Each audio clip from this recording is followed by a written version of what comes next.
¿Cómo está usted? ¿Me escucha, abogado?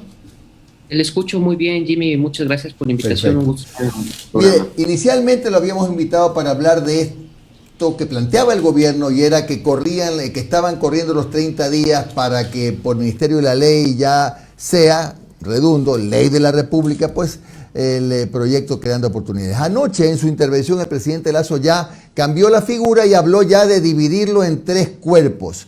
¿Cuál sería o cuál debe ser el procedimiento en el Parlamento para que efectivamente esto se dé en el menor tiempo posible? No lo sé.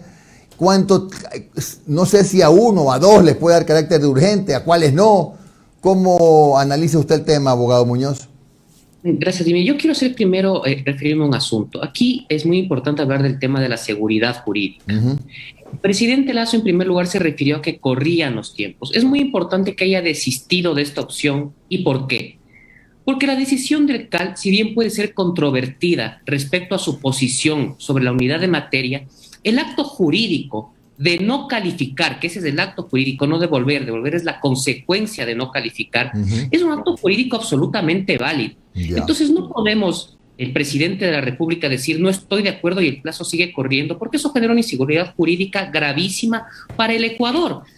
¿Ya? El día de mañana también cualquier presidente desconoce actos de la Asamblea Nacional y dictatorialmente, creyéndose lamentablemente, como decía Luis XV, el Estado soy yo, puede enviar mediante decretos ley directamente al registro oficial los proyectos de ley del presidente directamente. Entonces esto es realmente gravísimo.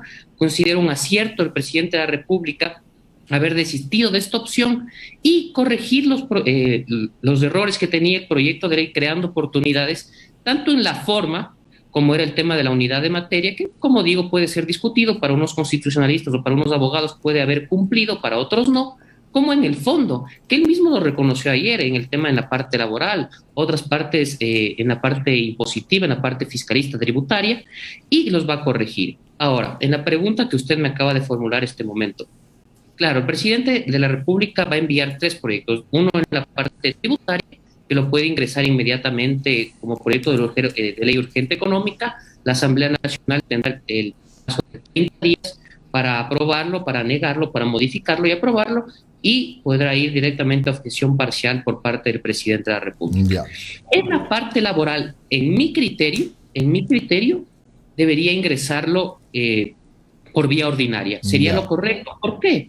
Porque esto sí amerita una mayor discusión, una mayor participación por parte de ciertos grupos de la ciudadanía que podrían verse beneficiados, afectados, o en cierta forma, diría yo, que amerita una mayor discusión, dejémoslo así, y no podría ser, en mi criterio, un tema tan álgido, un tema que afecta a derechos, en cierta forma, en un tiempo tan corto ser discutido. En el tema de inversiones, el presidente podría, la Constitución prohíbe enviar 2 proyectos de ley urgente económica al mismo tiempo, a menos que nos encontremos en estado de excepción, y podría optar por la figura, una vez que se haya tratado el proyecto de ley en materia tributaria, que tiene la urgencia de que se apruebe en este mismo ejercicio fiscal para que entre en el siguiente, podría enviar el tema en otro proyecto, el tema del proyecto de ley en materia de inversiones. Lo que quiere decir que de esos 3 proyectos, solamente 2, a su criterio, podrían ser enviados con el carácter de económico urgente, y no al mismo tiempo, ¿verdad? No puede al mismo tiempo, a menos, recuerde usted que cuando se estaba tratando la materia, cuando estábamos en estado de excepción por la época del COVID, el presidente Lenín Moreno envió 2 proyectos en materia económica, que fue el de la ley humanitaria y el proyecto de ley que reformaba el Código de Finanzas Públicas. Ahí sí se puede, cuando no existe estado de excepción, no. Claro, ahora aquí hay una especie de mix en la pregunta que le voy a hacer entre lo político y lo técnico, ¿no? El presidente Lasso dijo que sí, anoche, que efectivamente siempre hay la opción constitucional de la muerte cruzada, pero que iba a darle un chancecito más a la Asamblea. No sé si lo que entendí yo lo entendimos muchos, ¿no? Que si es que no le aprueban esos proyectos, va la muerte cruzada. La pregunta del millón es, ¿cuál es el procedimiento para que el presidente de la República, aduciendo que está bloqueado por la Asamblea, convoque a una muerte cruzada?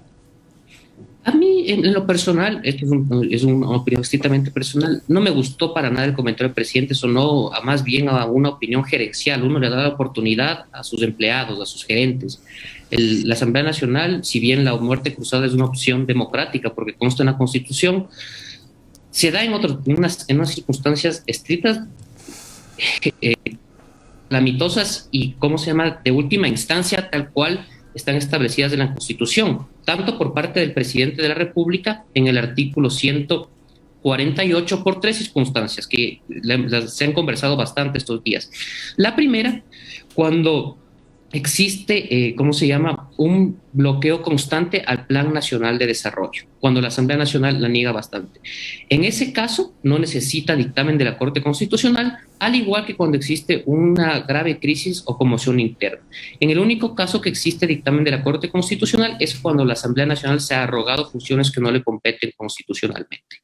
Y por parte de la Asamblea Nacional, según lo establece el artículo 130 de la Constitución, también la puede ejercer cuando el presidente de la República se haya arrogado funciones que no le competen constitucionalmente, o en su defecto, cuando existe grave crisis o conmoción interna.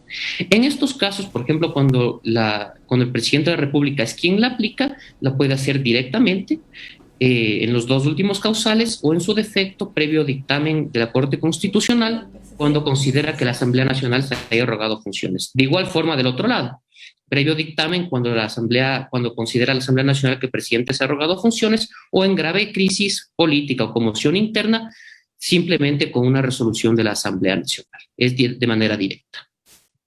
Abogado, ¿cómo está? Muy buenos días. Omar Jaén le saluda. Gracias por su tiempo. Abogado, Omar, muy buenos días. Solamente para que me quede súper claro. ¿Hay alguna disposición en la Ley Orgánica de la Función Legislativa, en la Constitución, o algún documento que, por ejemplo, digamos, viene Guillermo Lasso y el próximo miércoles presenta la reforma tributaria como ley económica urgente? ¿Ok? Corren 30 días. El Pleno en 2 sesiones rechaza, aprueba, modifica, pero ok, la analiza. Se la devuelve el Ejecutivo. El Ejecutivo creo que tiene 30 días más, ¿no? Para observaciones, perfecto. Y digamos que el presidente dice, bueno, ¿saben qué? Acepto lo que me enviaron, vámonos al registro oficial. Digamos que se toma 15 días más después de aprobado en el Pleno. Al día 16, él puede enviar otro proyecto económico urgente. Una vez enviado al registro oficial, claro. Por supuesto que sí. Ya, entonces, él no podría venir con una seguidilla de económicos urgentes, o sea, primero lo tributario para darle 30 días a la Asamblea, después te envío la laboral 30 días más, después te envío las inversiones 30 días más. Por supuesto que sí. O sea, está facultado. Está facultado constitucionalmente, claro. Según lo que usted me está diciendo, Omar, el presidente de la República puede enviar a la Asamblea aprueba el proyecto le envía al Ejecutivo. El Ejecutivo envía al registro oficial, al día siguiente puede enviar otro proyecto económico urgente, y así sucesivamente, sin ningún inconveniente. Perfecto.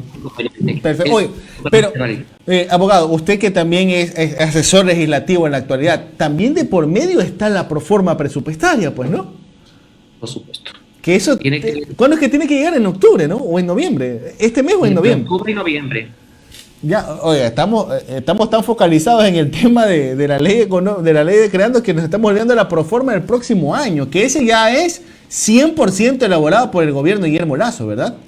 Exacto, porque la que se acaba, el problema que existió ahorita con la proforma, que dicho sea de paso, el Ejecutivo cometió un error garrafal con el tema de los plazos y no los asume, porque el presidente también en la entrevista de ayer, en nada, no sé si ustedes se fijaron, lamentablemente en nada asume sus errores o en muy pocas cosas.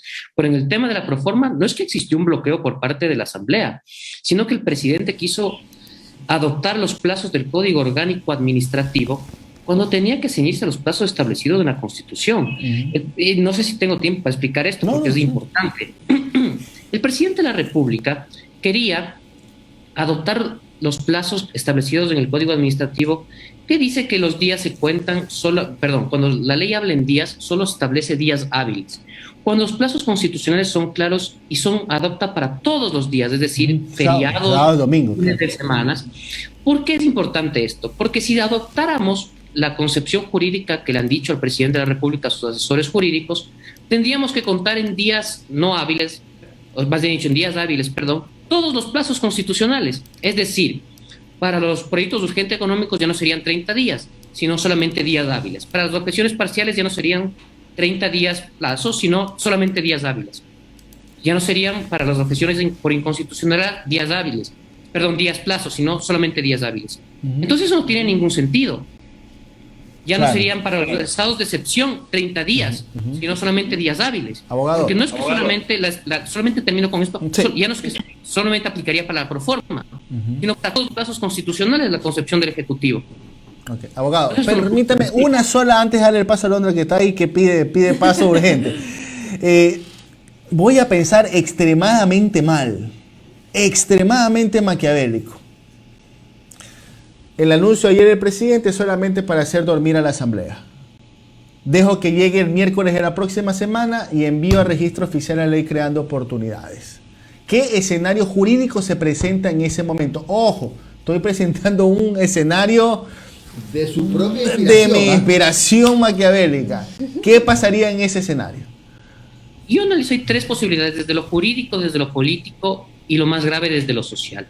El primero, desde lo político, el presidente de la República ha perdido una vez más, porque no es la primera, su palabra, ¿ya? Se tendrían rotos los canales absolutamente con una Asamblea Nacional, que de parte y parte se ha entendido un canal de diálogo importante a favor de la democracia, a favor del diálogo y a favor de trabajar por la ciudadanía, conjuntamente ambos poderes del Estado. Desde el punto de vista jurídico, el mismo presidente de la República ya reconoció que su propia ley tiene errores tanto de forma como de fondo. Y yo estoy seguro que la Corte Constitucional, en una demanda, en las millones de demandas de inconstitucionalidad que se van a poner sobre esa norma jurídica, va a poner una suspensión de norma en la primera demanda que se le plantee. Entonces sería un error en contra de la seguridad jurídica que tanto necesita este país, a favor de los ciudadanos y para traer las mismas inversiones que el presidente de la República ha dicho que tanto le interesa traer al país. Y en el campo social, pues ni digamos la bomba que esto sería para tantos sectores ciudadanos que se verían afectados tal cual está la ley el día de hoy. Perfecto. Entonces sería un error gravísimo que esto del presidente de la República que esto se cometa de esta forma. Abogado, ¿cómo está? Le saluda Alondra Santiago, qué gusto saludarle. Preguntita rápido antes que Jimmy se me estrese por acá por el tiempo. Oiga, cuando sale el proyecto de ley, ¿no? El 24 de septiembre, si no me equivoco, cuando dijeron después que era inconstitucional, pero después querían pasarlo por el Ministerio de la Ley, algunos voceros del gobierno, incluso juristas, Zabalaegas, Ismael Quintana, Ramiro García, muchos dijeron que sí, que evidentemente tenía que pasarlo por ahí, pero de repente hubo un cambio y ahora son los primeros en decir que no, que tenía que estar dividido y están los primeros en apoyar esta división del proyecto. ¿Qué fue lo que pasó? ¿Qué estrella fugaz pasó para que ellos cambiaran de repente de opinión?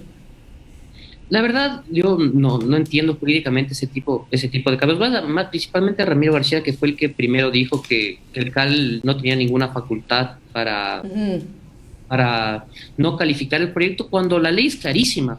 Yo no entiendo cuál es la confusión, porque si a uno no le gusta lo que dice un artículo de la ley, uno demanda la inconstitucionalidad de la ley. Pero el artículo 56, más bien dicho, 136 de la Constitución, y en concordancia con el 56 de la función legislativa, es clarísimo. No hay por dónde perderse, le da facultad para no calificar cuando no existen los requisitos que exige la Constitución, y uno de esos requisitos es la unidad de materia. Hay una confusión también, y es que dicen que el CAL ejerce un control previo de constitucionalidad sobre los proyectos de ley, y eso no existe en el Ecuador. El CAL no ejerce un control previo de constitucionalidad, el CAL verifica los requisitos, que es muy distinto. Entonces no podemos caer en esa confusión hace mucho daño al Ecuador. El CAL no ejerce un control previo de constitucionalidad, sino que se necesita de un órgano, que en este caso es el CAL, nos guste o no nos guste. A mí muchas veces no me gusta lo que hace el CAL, pero eso es lo que dice la ley, y si no nos gusta lo que dice la ley, pues presentemos una demanda de inconstitucionalidad o cambiemos la ley. Esa es la solución, pero no podemos oponernos en este momento. Abogado, por otra parte, usted es vocero y asesor también de la bancada del PSC, ¿verdad? Y asesor de la bancada. Y asesor de la bancada. Para confirmar para la siguiente pregunta. Ayer Lasso, en esta entrevista muy agradable, ¿no?, que se dio con Carlos Vera, él dijo que ¿cómo dijo? No es triunvirato. Triunvirato. Trilogía y triunvirato de la conspiración, las dos cosas. El trío, el triunvirato, la trilogía. Bueno, Rafael Correa, Jaime Nebot y Leonidas Giza. Y ustedes como Partido Social Cristiano apoyaron, fueron de la mano y llevaron al presidente a donde está ahora, a Carondelet. Y ahora les dice que son que la conspiración y otros epítetos más que no voy a repetir. ¿Qué siente el PSC y qué siente incluso Jaime Nebot ante estas declaraciones? Yo pienso que el abogado Nebot responderá en su momento sobre lo que mencionó el presidente de la República ayer. Yo en lo personal le puedo decir que vi un presidente nervioso. Tenemos que ver que el día de ayer se publicaron encuestas que daban una cierta baja de la popularidad del presidente de la República con respecto a su gestión. Y pienso que el presidente de la República tiene que serenarse, que tranquilizarse, porque eso le va a hacer bien al país. Yo pienso que la única conspiración que tiene ahorita del presidente de la República es cierta inexperiencia de su equipo y de su nerviosismo. ¿Usted cree, entonces la última pregunta, Lourdes Tibán nos decía algo así, que todos los gobiernos siempre van a tener conspiración, ¿no? Y siempre van a endilgar de alguna forma su inacción a una conspiración. ¿Usted cree que eso es lo que está pasando en este gobierno de Guillermo Lasso, que tiene que justificar esta conspiración para justificar precisamente, y valga la redundancia, su incapacidad tal vez para ver los problemas que tanto nos aquejan como ciudadanos? No me gustaría utilizar la palabra incapacidad, sí nerviosismo, sí un poco de inexperiencia, sí un poco de que en ciertos ámbitos le ha costado enfrentar con más decisión los problemas que le están aquejando al país, y en eso está habiendo una conspiración inexistente. Mi recomendación al presidente, si fuera yo su asesor, que obviamente no lo soy, sería serenarse, calmar ese nerviosismo, que es lo único que está conspirando contra él en este momento. Gracias, abogado Gonzalo Muñoz, que ha estado con nosotros en Un Café con JJ. Muy amable por su tiempo, un buen día. Gracias, abogado. Muchas gracias a ustedes por su invitación, un gusto.